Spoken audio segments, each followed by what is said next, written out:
Hello everyone, and welcome back to the final episode of support building, for now at least. This will probably be a continuing series as builds change every year. But what I wanted to talk about to end this particular chapter of the series off is to talk about 3 build archetypes that I've seen, one of which is a really old archetype, and old SMITE players, old veterans might recognize that archetype. But the other two are much newer. I began hearing about, well, one of which I've known was farming for quite some time. I'll talk about that one second. I'm going to talk about them basically in order of their age as I learned about them and where I found them from. So we're going to get into that. I'm not going to be covering the standard support build and its variations because we've already talked very extensively about that, not only in the first episode, but throughout the entire experience. But what I do want to talk about is 3 archetypal builds. Now, for the first one, which is called the Aurobot Archetype, this is basically what people claim they do with Ares, but nobody actually does. And that's because it's not really that effective. It has some pretty serious weaknesses, but way back in the day, this was an archetype that I became aware of very shortly after starting to play. I think it was a month-ish in of playing SMITE, way back in Season 2, that I learned about this particular style of building, because back then, at the time, support builds were generally classified by either going tank or going aura. That's what we had back then, because we had fewer items, and that was basically the whole story. Now, Cabrakhan's still a character I will Aurobot with. He's the only one I will Aurobot with, and that's specifically because his passive is an incredibly powerful aura. It gives you and all allies within a certain radius of you 5% damage mitigation. Well, technically it says it reduces damage by 5%, but that's exactly the same as damage mitigation. It's just phrased differently. But anyways, that's pretty potent when combined with what the rest of what Auraboting usually includes today. Now, Auraboting is, like most archetypes, Auraboting's first few items are very specific. In fact, its first 4 items are very, very specific. Alright, this doesn't change at all with Auraboting. So you have, very specifically, Sentinel's Gift into eventually Sentinel's Embrace. That is always how this works. You are looking for those protections. You are looking for the aura protections. I will get into that in a bit. Then you always build Gauntlet of Thebes. Then you always build a combination of Sovereignty and Heartward. Now, I say a combination because the actual order of Heartward and Sovereignty can change. It really depends upon the enemy team composition. But I'll get into that in a second. Now, the ultimate goal of Auraboting is to buff your allies as much as possible, at least on paper. In actual practice, the last 2 items change a little bit depending on the circumstances. I will talk about those. But when you combine specifically Cabrakhan's 5% damage mitigation with the potentially anywhere from 8 to 40 protections, depending on how many allies are nearby, but let's assume a full team of 5, right? Full team of 5. That's not 8. Hold on. A full team of 5 with 80 magic protections. Why can't I head math here? This is 16. So you are providing all of your allies with 16 protections from this, 10 from this, so 26, and then 15 from each of these, which winds up being 41 protections. Now, that doesn't sound like a whole lot. 41 of each protection? But let's save this really quick first. Let's look at some actual people, right? Let's look at some squishy people. Let's look at Agni, pretty classic mage, right? At level 20, his baseline physical and magic protections are 71 and 62. So by adding 41 of each of those protections, he is now being boosted past 100. Now, if you don't know how protections work, there is a very specific formula. You don't need to know the math behind it. I can't remember the formula right off the top of my head, but I do have the fact that first off, they are diminishing returns, and second off, when you have 100 of each protection, you take 50% less damage from that damage source. Now, obviously, penetrations exist. Obviously, percentage penetration exists and everything. But by boosting your allies' protections by 41, and additionally giving them 5% damage mitigation on top of that. You actually are really making your allies substantially tankier against the enemy damage dealers, because most damage dealers in the current meta really don't build a hell of a lot of penetration. Now, let's take mages, for example. Mages don't usually throw in a lot of penetration. You know, sometimes they'll have Divine Ruin. A lot of them will have either Spear of Desolation or Spear of the Magus. That's 12 flat. So let's assume a worst-case scenario. They built Divine Ruin and one of the other spears because very specifically they wanted the anti-heal, so that's 24 flat. So we're still boosting our allies' protections by more than that. And then let's say they have 20% penetration because they either built Charon's Coin or more likely they built Typhon's Fang plus Rod of Tahuti. If they don't build Typhon's Fang, then they might just be running Rod of Tahuti as their only percentage penetration. But either way, we're going to be taking, in this particular case of the Mage, we have 71 plus the 41, that's 112, minus the 24 flat, 88, times the 0.2, which is our average penetration. And that is a reduction by 17, so we wind up actually right down to 61, which is still good. Overall, that's still perfectly fine.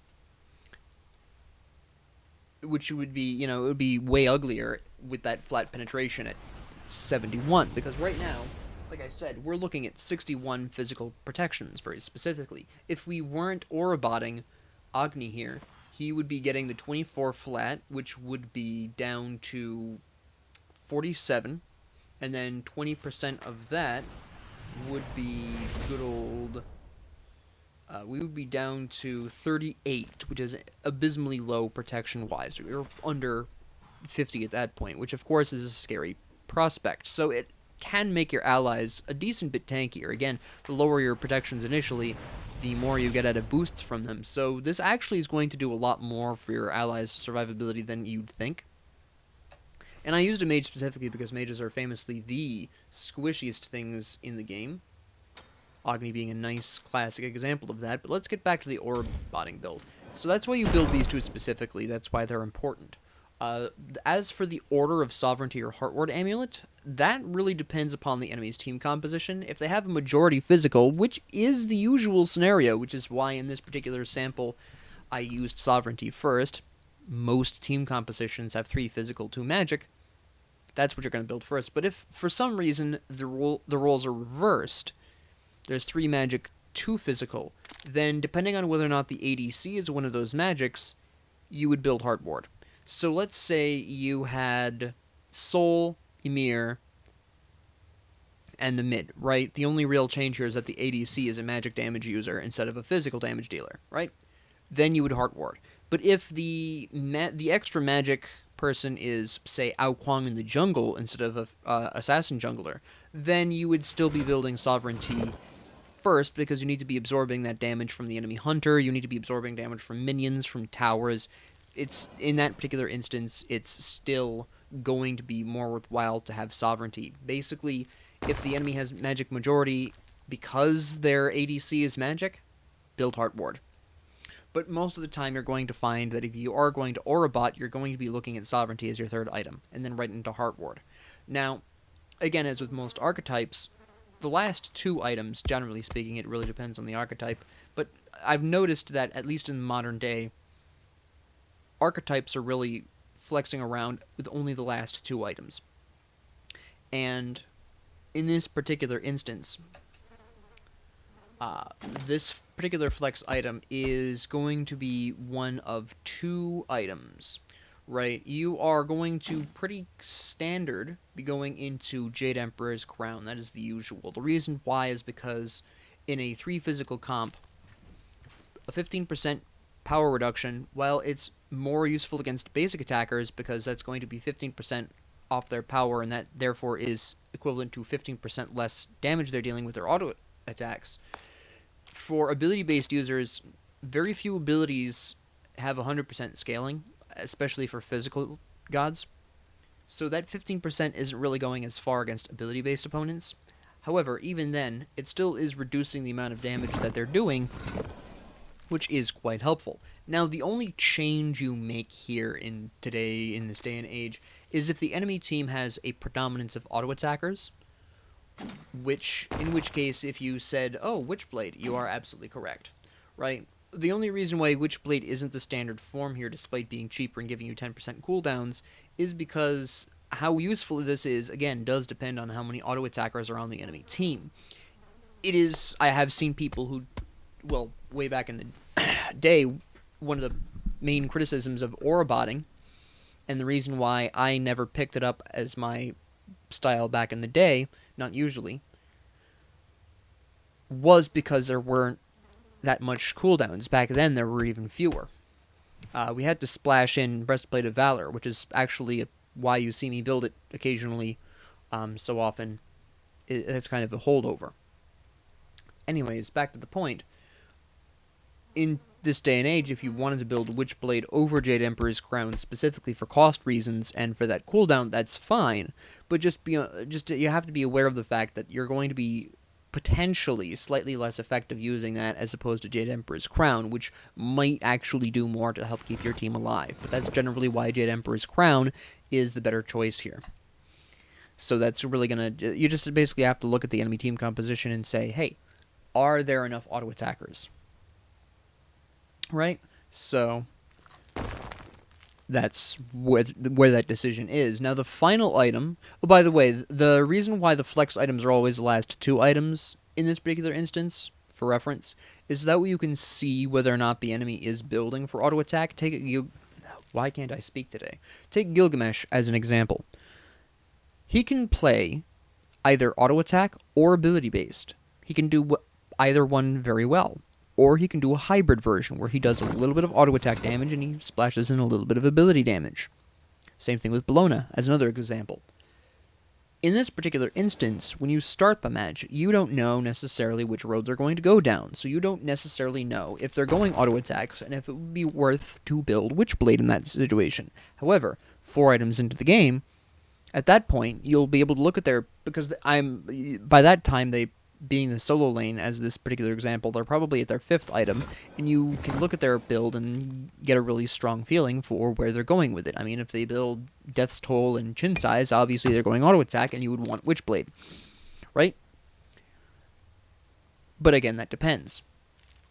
So that's why it's so important for this to be kind of the flex spot, or the first flex spot, because by this point you'll know, based on enemy builds, whether or not they're going auto attack, and whether or not Witchblade is going to make a big enough impact to supersede Jade Emperor's Crown. It's the same case with the last item, but there are 3 different flex options. Now, if the enemy team is healing a lot, obviously this is where you would build Pestilence. Now, this is so late in the game because at this particular point, and the reason why Auraboting can build Pestilence so late is primarily because, again, you are boosting your allies' protections by quite a substantial amount compared to a lot of other builds. Therefore, you can actually get away with building the anti-healing a little bit later, because at that point it's basically a really gross slugfest, and your allies are probably building lifesteal and such as well, right? So there is that, but if the enemy team is healing enough, then Pestilence is going to be where you go, especially since on top of that, actually, another point, and this is why I don't usually build Pestilence in the first half, or Contagion for that matter, is because a lot of healing isn't really that strong until past the mid-game anyways. It's only really in the team fights that healing becomes a significant problem in most cases. There are exceptions. Hercules stands out as one. In which case, maybe you would want to build Contagion, right? Potentially, you would want to build Contagion instead. Perfectly possible, and I'll talk about why this might be a better option than the other two in a bit. But that is a technical third choice, but it's not usual. Again, I'll talk about this. So Pestilence is where we would build here if the enemy team has enough healing. But what if the enemy doesn't? What are our options then? Well, then you have 3 interesting options. The more popular one, absolutely, and one that a lot of people are going to say should be standard, but isn't necessarily going to be, because the reality is that not all teams care about attack speed, Shogun's Kusari. If your team has enough auto attackers, you build Shogun's Kusari, right? If your team has enough magic damage, right, you have 3+ mages on your team, Voidstone, right? Now, those are the 3 primary options. Now, you probably are. This might have clicked, maybe it hasn't, I'm not sure. But you might say to yourself, well, what if my team has a lot of magic auto attackers? What if we have Ao Kuang in the jungle? We have Soul in the ADC role. We still have our Cabrakhan Guardian sets magic as well. And what if my solo lane is an attack speed Bellona? For an example, that's 3 auto attackers. You've got Ao Kuang, Soul, and Bellona. Assume, let's say it's Agni mid, and he doesn't. Well, he uses some attack speed, but let's just say it's Agni mid. And you're thinking to yourself, well, Voidstone would be really nice here, because we actually, if we have Agni mid, that makes 4 magic people. So we want the attack speed, and we want the Voidstone. Which do we choose in that particular instance? In that particular instance, it might actually be worth dropping Heart Ward in favor of one of these. But generally speaking, if this is really where you're coming in with the Contagion, if the enemy team has healing strong enough that you need to be worried about it, you would do Contagion instead of Jade Emperors, and then you would go with either the attack speed or the Voidstone. Now, personally, I still wouldn't replace Heart Ward with Voidstone / Shogun's Kusari in that situation that I just mentioned with the 4 magic, with the bunch of auto attackers.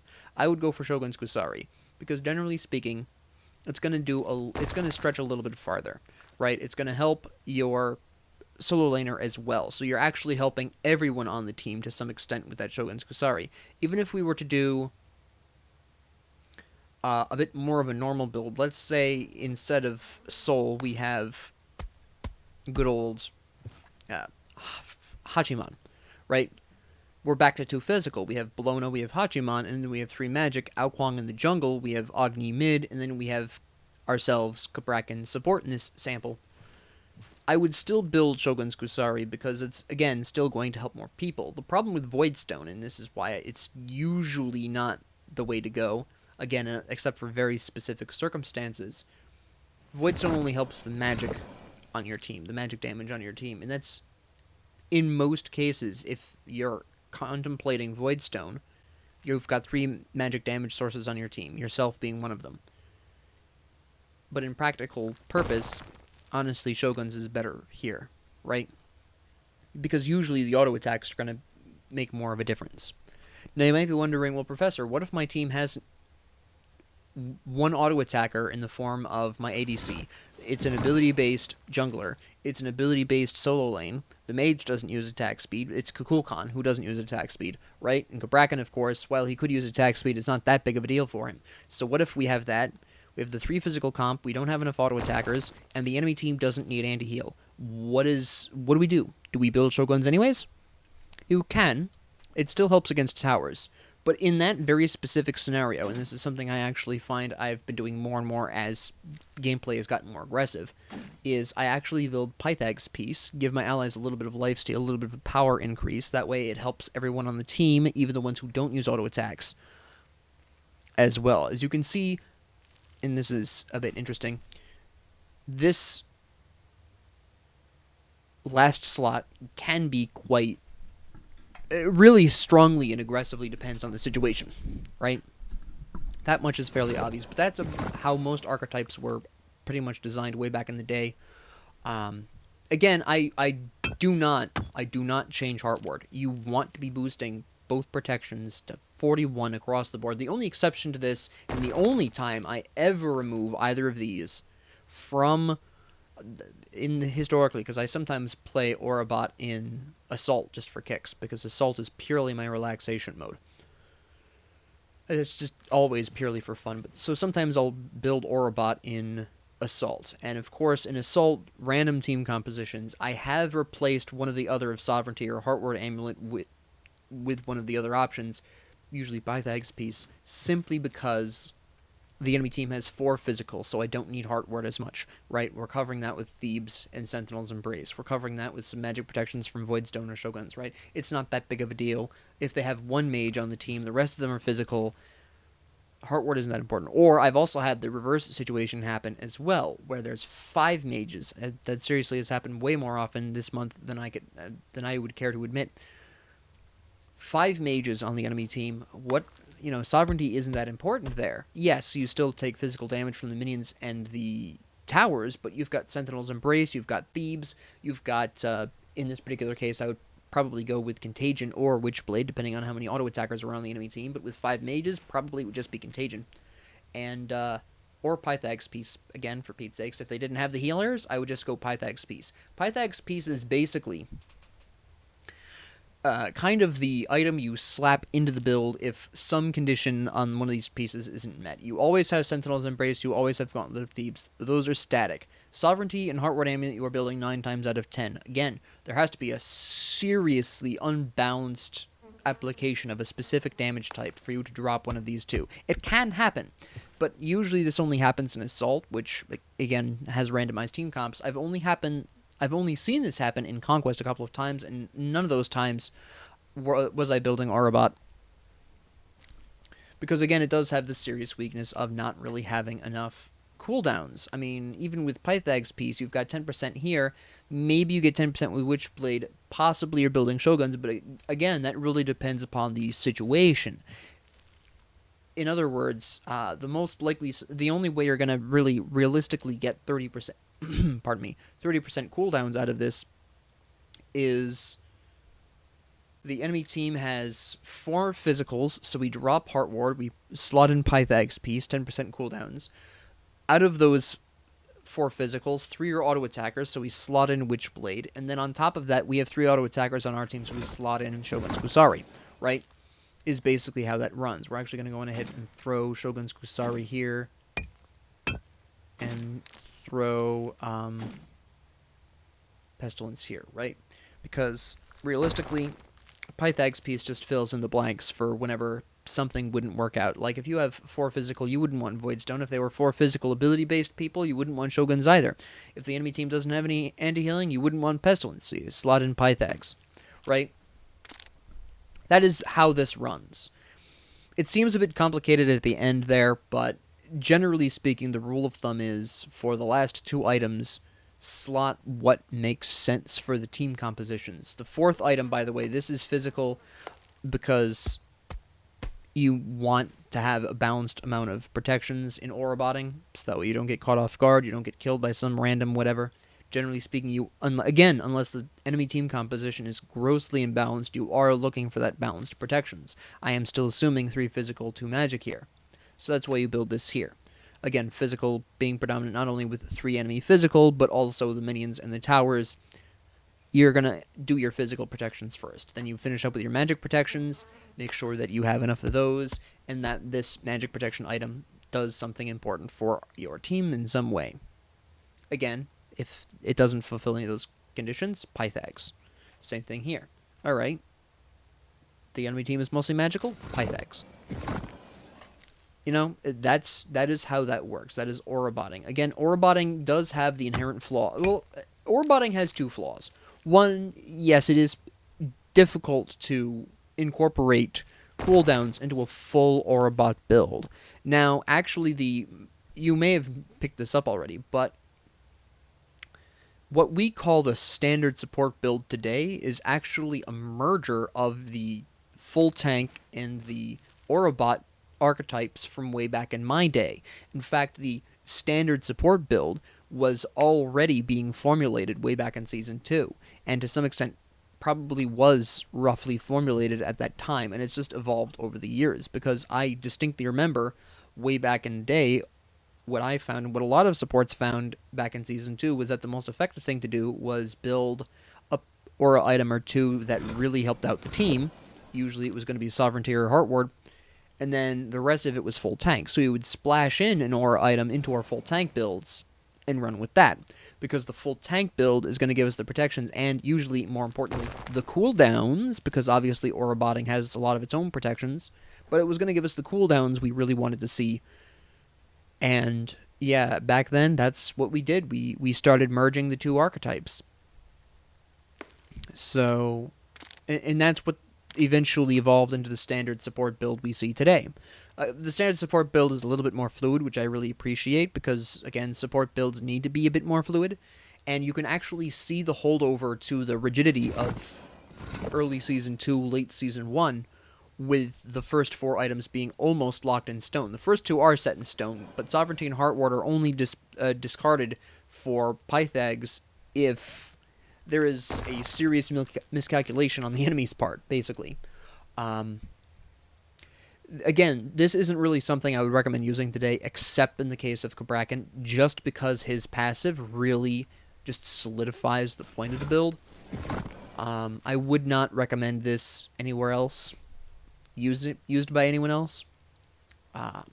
Just as a rule of thumb, it has flaws. The other flaw that I didn't mention yet, besides the cooldown reduction, or the lack thereof, the other flaw is that you are really banking on your allies to take advantage of the huge amount of benefits you are offering them, that your allies position near you, that your allies take advantage of when you go in correctly, and in random play, you're just solo queuing and you're just with 4 randoms, that's a fairly iffy prospect.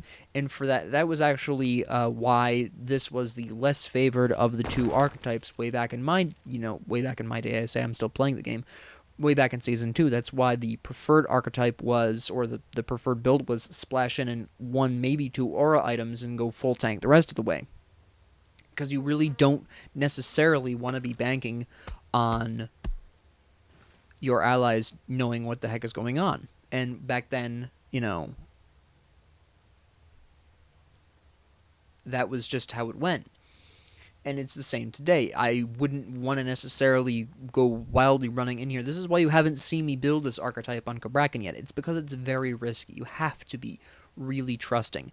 Now, if you're partied up with people, that's a different story. I've mentioned that I've built this in Assault every so often. That's because when I play Assault, I'm usually playing with my family, right? They love Assault. I love Assault. It's a lot of fun to play. Occasionally frustrating at times, specifically with how the algorithm decides who's going to get what. But the actual gameplay is always a good time for me. And I'm playing with my family, and I can trust them to know what I'm doing, to go in when I go in, to position themselves near me to take advantage of these protections, and to be less afraid if I charge in, to be less afraid of charging in with me, right? They know what I'm doing because I can communicate that to them. But you haven't seen me play full Aurobot in a video because I'm solo queuing for these videos. Because that's honestly the experience of a lot of SMITE players. A lot of SMITE players solo queue, and there's nothing wrong with that. I solo queue a lot for kicks. And obviously for videos. But at the end of the day, if you are solo queuing, this becomes very risky. And that is another reason why I don't really recommend people play this way. Again, unless you're Cabrakhan, who might still be able to pull it off with his huge amount of crowd control, his fantastic setup, and his surprisingly underrated and very powerful aura. He can pull this off, maybe, if his teammates are at least decent, right? But I wanted to kind of bring you back into history so you can see really, what archetypes used to be like. Now, what I want to talk about next is something that I've known about for quite a while. I won't say I've known about it because it's only recently got an actual name in the mainstream here. I've seen people call it by... I'm actually going to use Horus for this because he's just my favorite to use it with. This has been developing in Assault for the past few years. Very slowly, because Assault is crazy, and people will build all kinds of things. So it wasn't really necessarily something that anybody,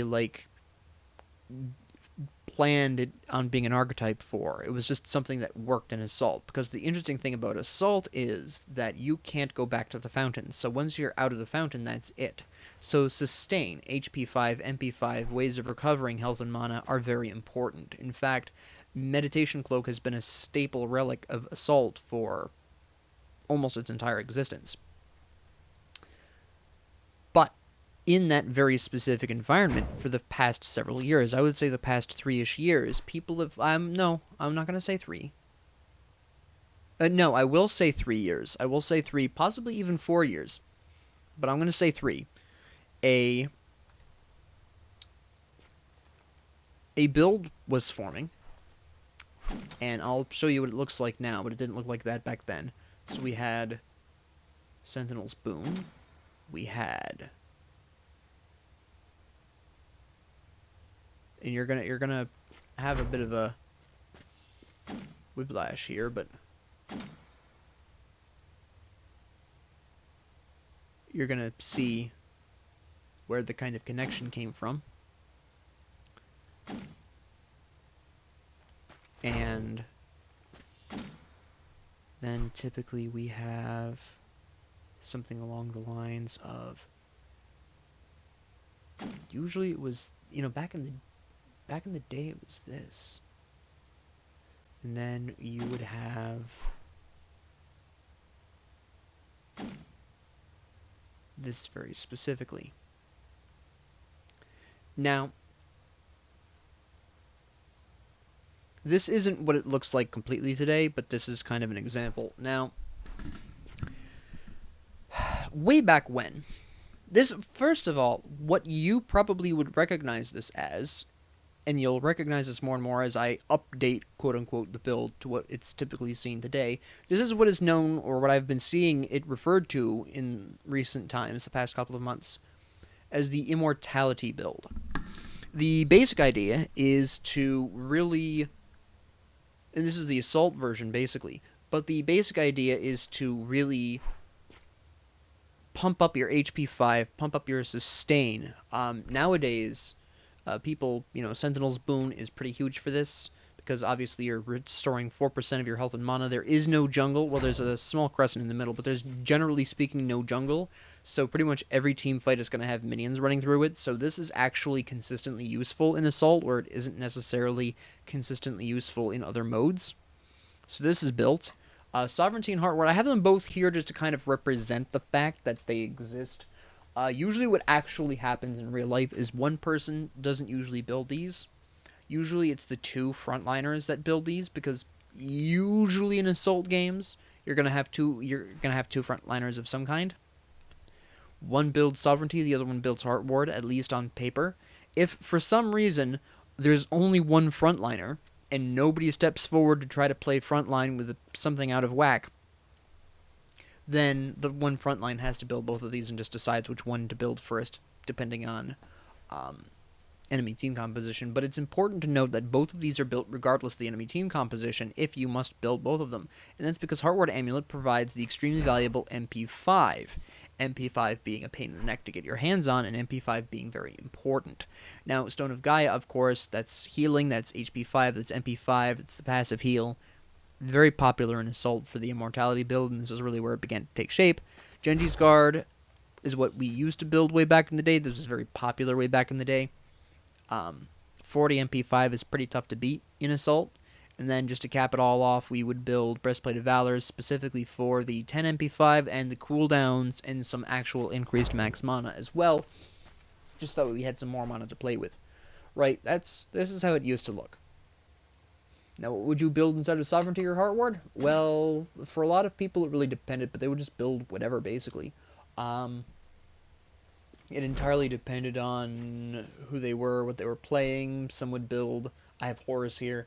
It really depended, but usually it would be, let's pretend Sovereignty doesn't exist actually really quick. It would be Sentinel's Boon, Heartward maybe, Stone of Gaia, Genji's Guard, Breastplate of Valor, and then some last item. Usually this is going to be some form of anti-heal, specific to the enemy team composition. If there's a lot of physical, that's Contagion. If there's a lot of magical, that's Pestilence, obviously.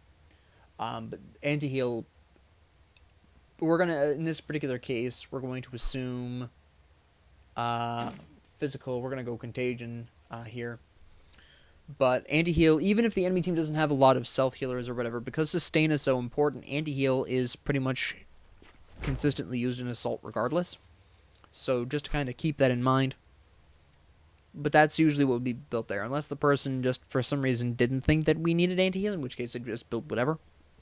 But that's what the Immortality build used to look like. Nowadays, it hasn't changed a ton. But what we do have now instead of this is both Aura items are still built, by the way. Those are still pretty consistent. What we have now for magic protections is we either have the Fey Blessed Hoops if the ally heals, which would be ideal, or we have Manticore's Spike. right? One of the two is built, because both of these do provide MP5. Fade Blessed Hoops is really nice if you heal, because obviously you have the health shield, you get some cooldowns, but one of these two is generally speaking what's used here nowadays to splash in some damage. Genji's Guard is still built occasionally, or actually more commonly nowadays is Oni Hunter's Garb, also sometimes Shogun's Kusari if you've got enough auto attackers. It really depends. All three of these I've seen built. It comes down to basic, with the exception of Shogun's Kusari, which is situational. You need the auto attackers. The other two are personal preference. I prefer Genji's Guard because I like the cooldowns. That's just me. And usually instead of Breastplate of Valor, people will build Pridwin now, again, for just to splash a little bit more damage in. But yeah, so this is what it looks like in Assault, generally speaking, right? But in Conquest, which is where it's finally come to be known as the Immortality build, in Assault it used to be called the Sustain build. Nowadays, in Conquest, for the Immortality build, you should still be building Sentinel's Boon. I've seen people go with Sentinel's Embrace instead. Fair enough. Again, I have issues with Sentinel's Boon in Conquest. But for the Immortality build in Conquest, it's much more specific. I've seen this always be built. And then they're going to usually go right into... nope, that's not yet. They're going to go right into Stone of Gaia as the third item. And this is really where you can tell someone's going Immortality. Sovereignty, Stone of Gaia, that's Immortality. Right? Just straight up. And this, you're probably, if you've been keeping up with the archetypes of support builds, you're probably drawing parallels to another archetype that I'm going to be discussing next. There are parallels here. But after you've got your Sovereignty and after you've got your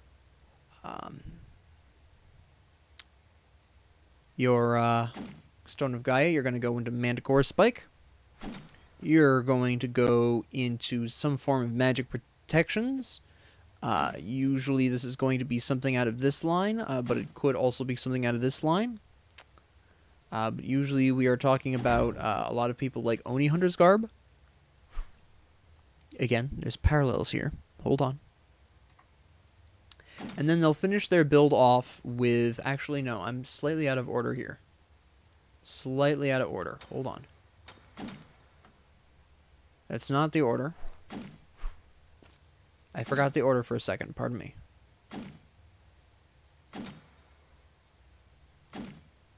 I'm going to use Oni Hunter's Garb as an example. People will build anything with sufficient MP5. This is the Immortality build as I usually see it. Now, obviously, some people make some mild adjustments. I just mentioned that Oni Hunter's Garb is just what I've been seeing a lot of. But I've seen people use Genji's Guard. I've seen people use... and what I personally prefer... When I build Immortality, what I prefer is actually Bulwark of Hope, because that's going to give me a health shield that will give me some extra time. Some people, instead of Bulwark of Hope, they will build Pridwin here instead. Also a great option. I've been experimenting with that recently, and I can see why people prefer it. I think probably for future reference, going forward, whenever I pull an Immortality build, I will probably be building Pridwin as my final item, again, unless circumstances change. You know, maybe the enemy team doesn't have physical majority. I might change that. It depends. But Pridwin is something I am finding is more effective because not only does it have a shield that it offers you, but it also has the good old cooldowns that you really kind of want as well. But this is generally the Immortality build, and you're probably drawing some parallels here. You know, Professor, this looks a lot like the Immortal build. Yeah, you're kind of right. It does look a lot like the Immortal build, but let's pull that back for a second and go back to the, not the Immortal build, the Invincibility build. But let's go back to Immortality for a second. Now, obviously, the point here is to heal as much as possible, heal a lot. Incidentally, by the way, I have seen the occasional person bust out Pythagram's piece for their final piece of their final item here. Now... to kind of put things in perspective, and the only real... Where's my mouse? There's my mouse. The only real flaw of Immortality build is, and you've probably caught on to this, It's not exactly... Well, it's got decent enough protections. It's a little low on the magic protections. But honestly, most of the time that's fine. Again, mages have a little bit of a hard time smoothly integrating penetration. Now, what you could do if you're feeling really aggressive is swap Manticore's Spike for Pythag's Piece. I've seen people build Pythag's Piece as the final item and leave Manticore's Spike. And I've seen people do the better idea of dropping Manticore's Spike in favor of Pythag's Piece if their chosen support doesn't have enough crowd control, because Manticore's Spike only actually triggers when you hit an enemy god with hard crowd control. So, let's put that into perspective. Let's take Cabrakhan, right? As a very specific example. He's got 2 hard crowd control moves. 2 stuns. Right? He gets one of these. He gets 2 of these, basically, every time he uses a full kit blast. Compared to Athena or Ymir, they have 1 hard crowd control, right? Not bad. But in that particular case, it might be better to build Pythag's Piece, because both of them hit pretty hard anyways, right? You would lose, yes, the 35 of each protection, but that's not a huge deal. You get Pythag's Piece for the lifesteal, which helps you heal up even more. The basic idea, as you've obviously figured out, is you just heal and heal and heal and heal. Now, you might be wondering, well, what if the enemy team builds anti-heal? Actually, let me really quickly slap Pythag's here, because this is where I really recommend you build Pythag's if you're not going to build Manticore Spike. Well, you don't have Pythag's here, because I'm on Horus. So fair. But most of the time, it's Guardians using this.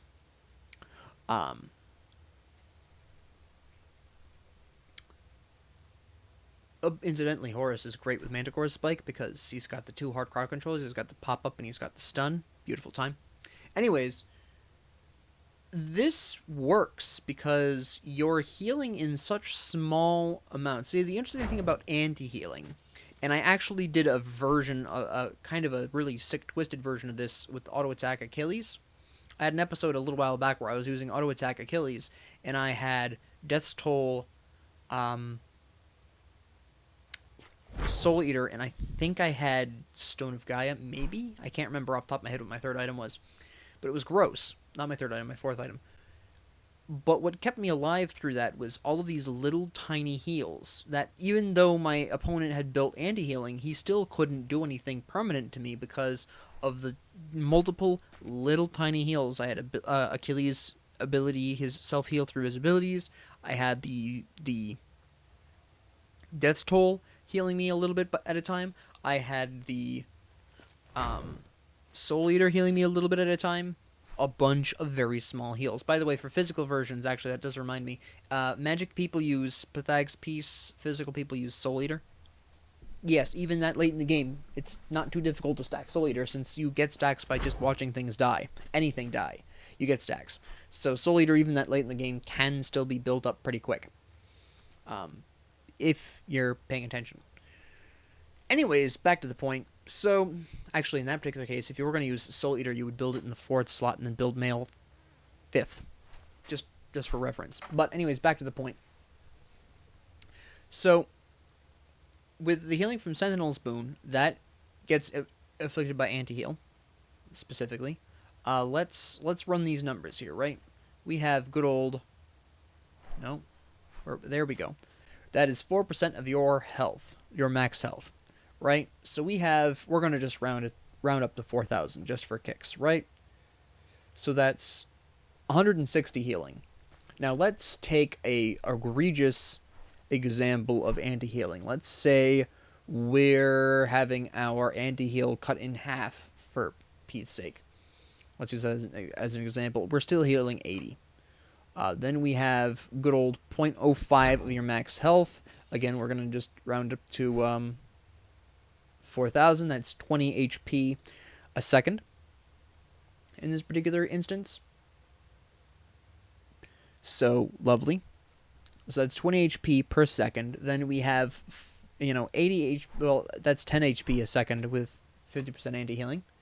And then we have the Mail of Renewal, which is 15% of our max health, which is 600, cut that in half, 300, lovely time. And then if we built Soul Eater on top of that, that would be the lifesteal as well. We would have 4 different methods of... Actually, I'm just going to go on ahead and swap this out, because I think it's actually probably better for the purposes of example. No.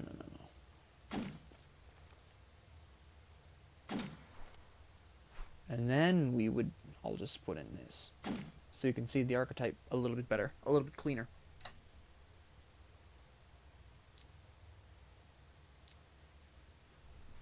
Still decent enough protections, a little less magic protections than maybe we want, but that's fine. Anyways, so you have all of these heals, and by the way, the healing from the abilities on Soul Eater's passive that heals you from abilities, that counts as a separate heal from the physical lifesteal on your auto attacks, by the way, for reference.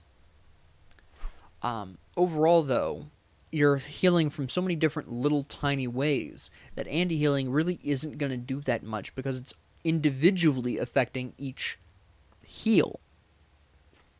It's individually cutting your Sentinel's Boon in half. It's individually cutting Stone of Gaia's heal in half. It's individually cutting in half the separate heals of the abilities and the auto attacks. On top of that, you still have insane HP 5. It's cutting in half individually the heal from Male Renewal.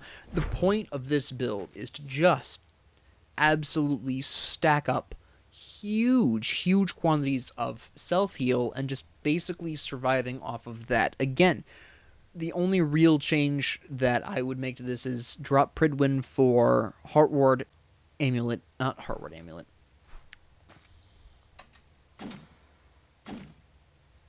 Bulwark of Hope. Thank you. I don't know why I couldn't remember that name. Bulwark of Hope, if they have enough magic damage. That's about the only change here. But this is generally what I would recommend. This is the version I recommend. I've seen a couple of different versions.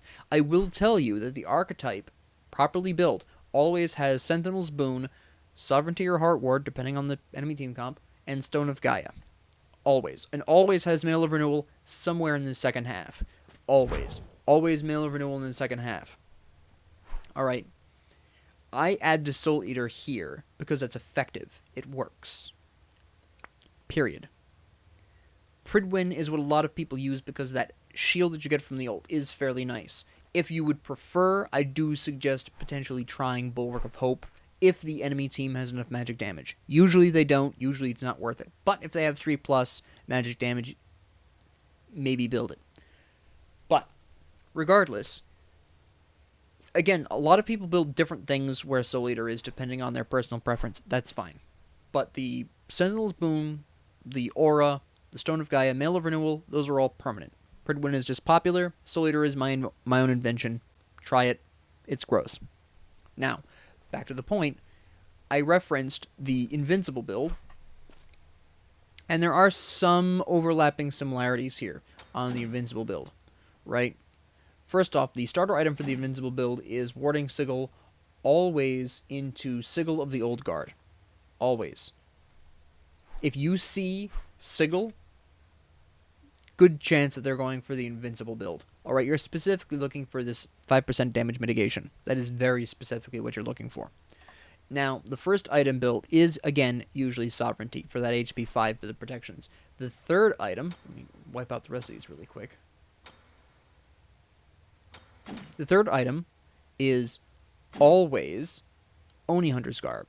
Now, this changes up if, again, the enemy team has enough magic damage. You switch these two, obviously. But Oni Hunter's Garb always is, well, nearly always the third item here. Then the fourth item is nearly always going to be Stone of Gaia. Then the fifth item is nearly always going to be the Spirit Robe. And then finally, what people build at this point is really, again, up to personal preference. I've seen a bunch of different things on this, and that's why I didn't upload yesterday's, because I was just researching the different variations that people build this with.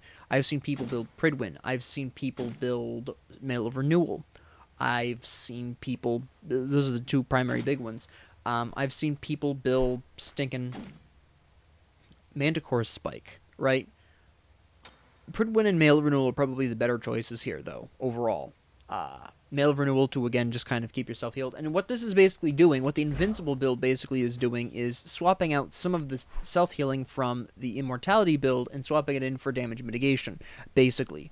Now, I became aware of this. I probably could give you the specific month. I want to say it was 2 months ago from a Boom 555 video in which it was referenced very specifically with him playing Ravon, and it was called the Invincibility Build in that particular video, and lo and behold, I do some research, and that's generally what people call it as far as I can tell. Let's actually, so you can have a better idea of the protections here. There we go. Basically, by the way, the only difference between Pridwin and Mail of Renewal in terms of this build is Mail of Renewal is healing, Pridwin is shield on ult and cooldown, which is usually why you can definitely see where that's slightly better in most situations in Mail of Renewal. So people generally go for Pridwin, usually, but that's just something I wanted to point out there. So we're just gonna go ahead and click this just because that's kind of where it goes. But that's, you know, when I researched it and I looked into it, and this is generally how people go with a lot of the times with this. And again, Spirit Robe is for that damage mitigation on being hit with a CC train, because if you can't dodge the CC train, you might as well outlast it, right? Now, the interesting catch with the invincibility build is that it only actually generally works with gods that have health shields, because that health shield is going to give you time for your lower self-heal to kick up. This doesn't work on Horus.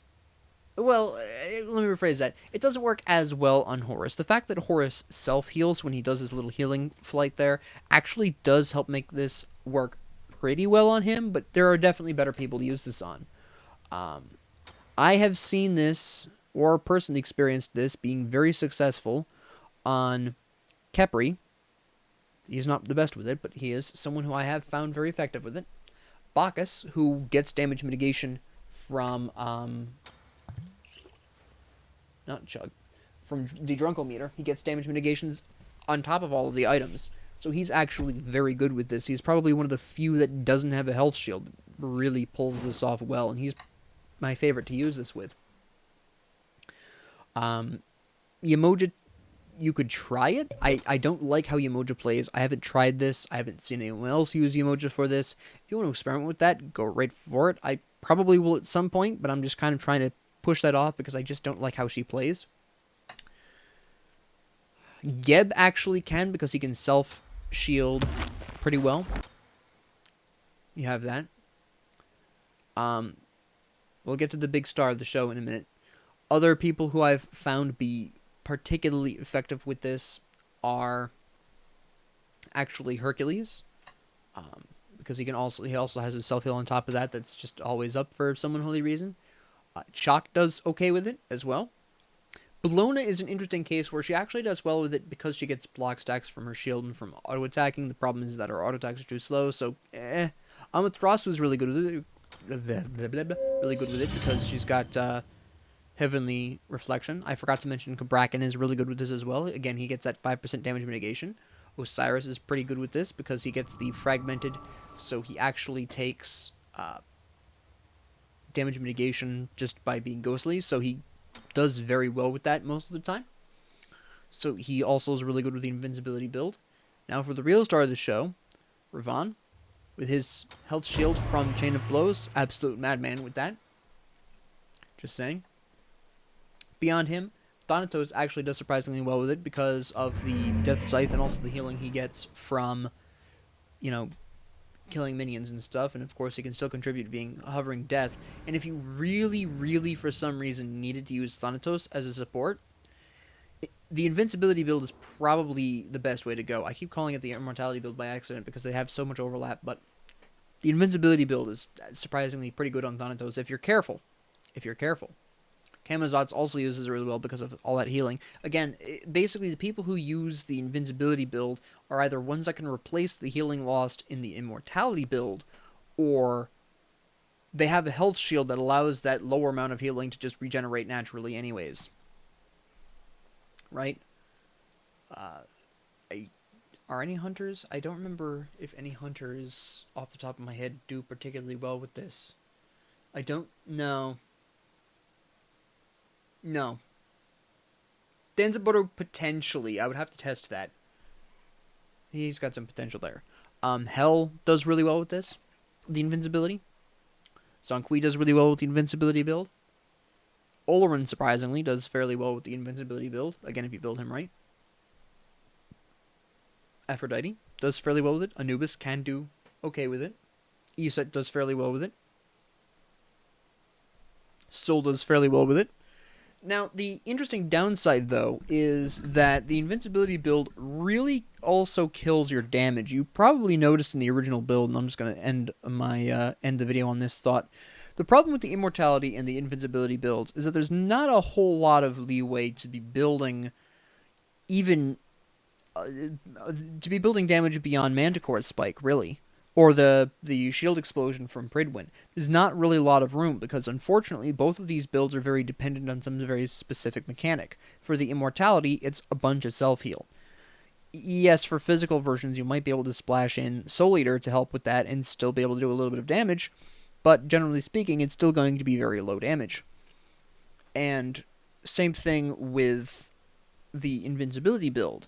Now, for the support role, which is why I'm talking about them in this context, that's fine. Support isn't supposed to be doing a whole lot of damage anyways.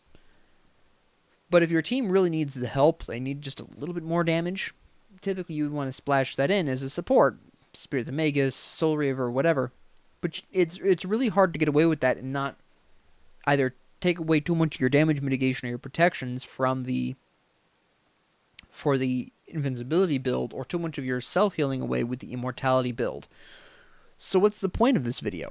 Well, I wanted to kind of open your eyes to the kinds of weird and wild things that can happen with building, and to kind of open your mind to experimentation, to try items and combinations you maybe haven't thought of before.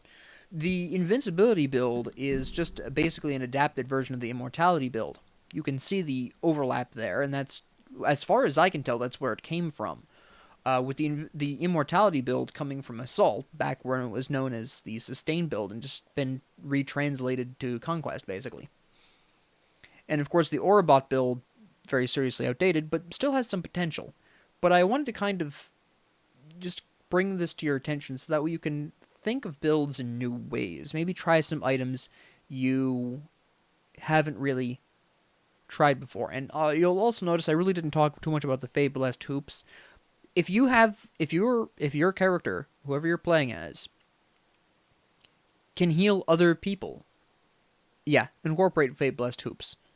Absolutely incredible item. I think only the invincibility build might not consistently incorporate that, but for the immortality build, yeah, that's a pretty good incorporation. But the only reason I really didn't mention that specifically is because, yeah, I mean, at the end of the day, it's context specific to people who heal other people. Self-healing doesn't count. I tested that. That was part of the reason why this video came out so late, is because I needed to test and see, okay, if I am a healing character, like if I'm Sylvanas and I heal someone, does my heal drop a flower? The answer, as far as I can tell, is no, unless you're immediately absorbing it, and I just wasn't paying enough attention. But as far as I can tell, no. It's only when you heal other people or when someone kicks. But, be that as it may, that's what I wanted to talk about here, is the kind of the three big archetypes beyond standard support build. So yeah, that's where I wanted to go with this. That is going to be the end of this video, so thank you all very much for joining me. We'll be talking about the solo lane next, although building for the solo lane is a bit weird. I'll talk about that. You'll see why. But thank you all very much for joining me. If you liked this, please like and subscribe. If you didn't, please ignore me. And if you have any comments, questions, concerns, ideas, suggestions, or requests, please leave them down in the comment section below. And thank you all very much for joining me, and have a great 24 hours.